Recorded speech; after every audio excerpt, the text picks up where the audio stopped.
Assalamualaikum warahmatullahi wabarakatuh. Perkenalkan, nama saya Firman Muhammad Gandhi dari kelas 5 Ilmu Komputer B dengan NIM 220202667, mata kuliah Cloud Computing. Apa itu Cloud Computing? Cloud Computing merupakan teknologi komputasi yang memungkinkan pengguna mengakses sumber daya komputasi melalui internet. Sumber daya ini termasuk server, penyimpanan data, aplikasi, dan layanan lainnya. Dengan cloud computing, pengguna tidak perlu membeli dan memelihara perangkat keras dan lunak sendiri. Mereka hanya membayar biaya penggunaan sumber daya yang dibutuhkan, sehingga lebih efisien dan fleksibel. Contohnya seperti AWS atau Amazon Web Service, Google Cloud Platform atau GCP, dan Microsoft Azure.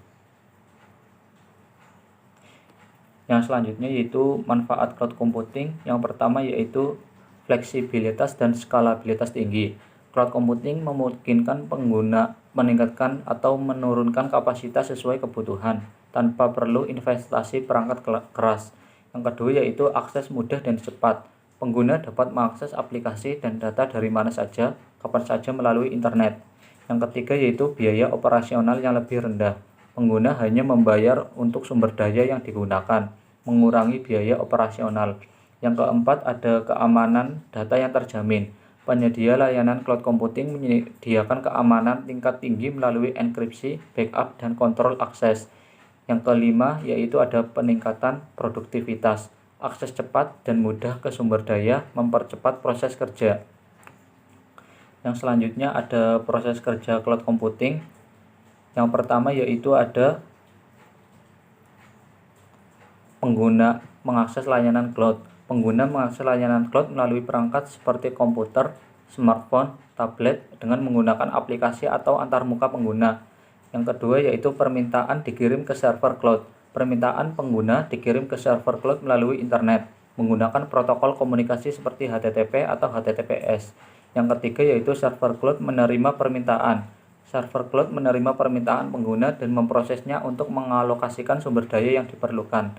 Yang keempat, aplikasi atau layanan diproses. Aplikasi atau layanan cloud diproses pada server cloud menggunakan sumber daya yang telah dialokasikan. Yang kelima, data yang disimpan dan diolah. Data disimpan dan diolah pada penyimpanan cloud menggunakan teknologi penyimpanan seperti SSD atau hard disk. Yang keenam, hasil akan diproses dikirim kembali. Hasil proses dikirim kembali ke pengguna melalui internet dalam bentuk respons yang sesuai dengan permintaan pengguna. Yang selanjutnya yaitu ada layanan cloud computing. Layanan cloud computing ada 3, yaitu yang pertama IaaS atau infrastruktur as a service, menyediakan infrastruktur komputasi seperti server, penyimpanan, jaringan, dan sumber daya lainnya. Pengguna dapat mengontrol dan mengelola sumber daya tersebut secara langsung. Contohnya seperti Amazon Web Service atau AWS, Microsoft Azure, dan Google Cloud Platform seperti GCP. Yang kedua yaitu PaaS atau Platform as a Service, menyediakan platform pengembangan aplikasi termasuk perangkat lunak, framework, dan library. Pengguna dapat fokus pada pengembangan aplikasi tanpa perlu memikirkan infrastruktur. Contohnya seperti Heroku, Google App Engine, Microsoft Azure App Service. Yang ketiga ada SaaS atau Software as a Service, menyediakan perangkat lunak siap pakai yang dapat diakses melalui internet. Pengguna tidak perlu menginstal atau mengelola perangkat lunak tersebut. Berikut merupakan implementasi program pada cloud computing. Dalam implementasi saya menggunakan Python Anywhere sebagai layanan penyedia hosting dengan menjalankan program dengan Python di internet. Program yang diimplementasikan yaitu digital signature dengan dukungan framework Flash. Fitur yang digunakan dalam implementasi program saya yaitu Python Anywhere, menggunakan fitur tier gratis yang ideal untuk pengembangan proyek kecil dan pembelajaran. Fitur ini mencakup penyimpanan disk sebesar 512 MB, satu aplikasi, dukungan Python versi 3.6 sampai 3.11, akses terminal, integrasi Git, dan dukungan teknis dasar. Cocok untuk pengembangan pemula, mahasiswa, dan proyek pribadi namun memiliki batasan dan tidak cocok untuk aplikasi dengan skala besar atau komersial. Berikut merupakan program saya, dapat diakses di Python Anywhere. Dalam tampilan dashboard yaitu terdapat 6 tab, yaitu ada dashboard, console, files, web, text, dan database.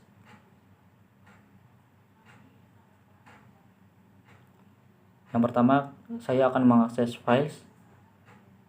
Program saya berada di folder MySheet, dan berikut merupakan file dari program saya seperti appy, index.html, requirement, dan wsgi. Saya akan menunjukkan kode dari appy sebagai file utama untuk menjalankan digital signature. Yang pertama ada from Flex, yaitu untuk framework, dan from cryptography sebagai library. Untuk digital signature saya menggunakan library Cryptodome. Yang kedua ada upload folder, yaitu untuk menyimpan data yang telah diupload seperti public key, private key, dan sebagainya. Selanjutnya ada upload extension yang dapat diupload seperti txt, pdf, dan dokumen. Di sini ada program yaitu untuk melakukan generate key, yaitu membuat kunci public dan kunci private. Kunci public akan dibagikan kepada pengguna. Yang selanjutnya ada sign dokumen atau penandatangan dokumen. Dokumen akan ditandatangani dengan perintah berikut. Lalu akan menghasilkan nilai hash yang akan dihash menggunakan hashing SHA-256.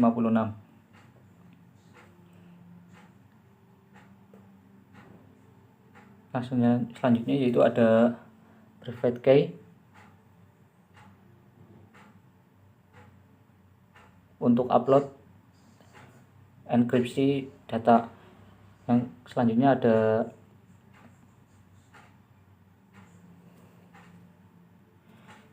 ada verifikasi dokumen, yaitu dokumen akan diverifikasi keasliannya.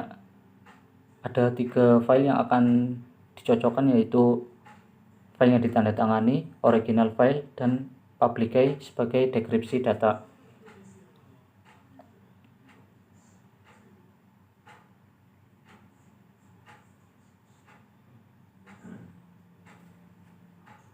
Berikut merupakan notifikasi jika invalid atau valid. Jika invalid maka dokumen akan error. Selanjutnya saya akan menunjukkan program HTML, yaitu sebagai front end. Di sini ada header bertuliskan signature, digital signature app. Yang kedua ada button untuk generate key. Yang ketiga ada button untuk signature key atau signature file untuk menandatangani data, dan yang ketiga ada verifikasi data.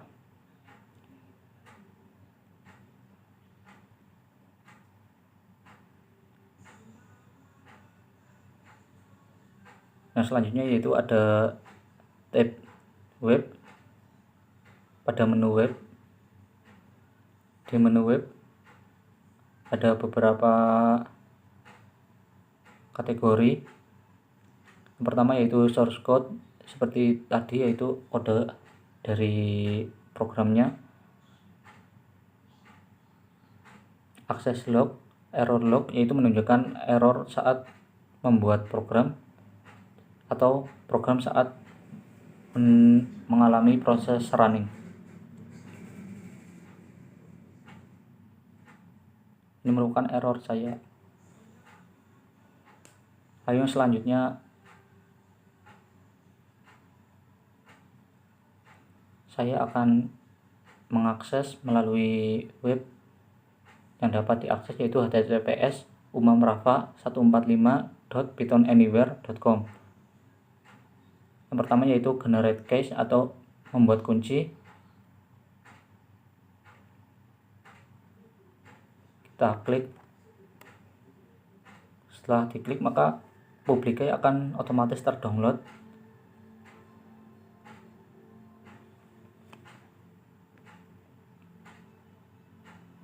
Kita coba lihat di folder download.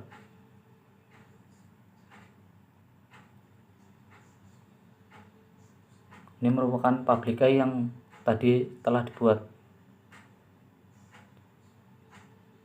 Nah, selanjutnya yaitu menandatangani file.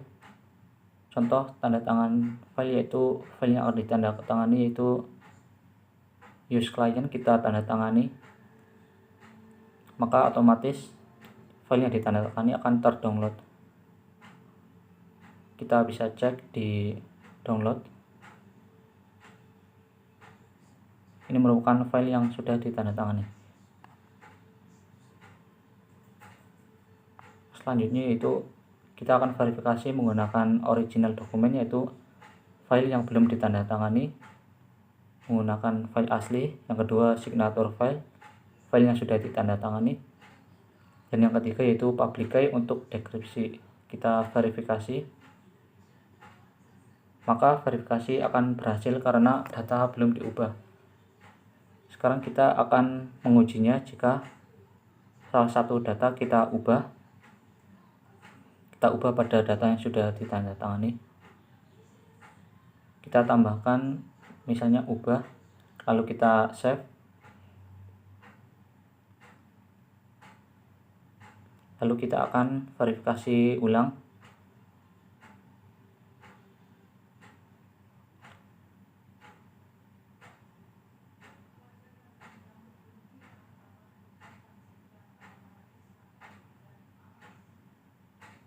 Setelah diverifikasi maka tidak valid atau error karena data telah diubah. Semua data yang berhasil diverifikasi atau diunggah maka akan tersimpan pada folder upload, yaitu use client, dokumen asli, hash, nilai hash. Ini nilai hashnya. Private key yang tidak dibagikan langsung tersimpan pada folder upload, dan public key yang untuk dekripsi tadi.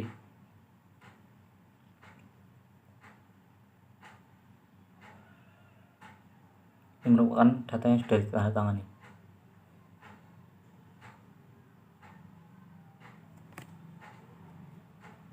Baik, mungkin begitu saja presentasi dari saya. Apabila banyak kekurangan mohon dimaafkan. Wabillahi taufik wal hidayah. Wassalamualaikum warahmatullahi wabarakatuh.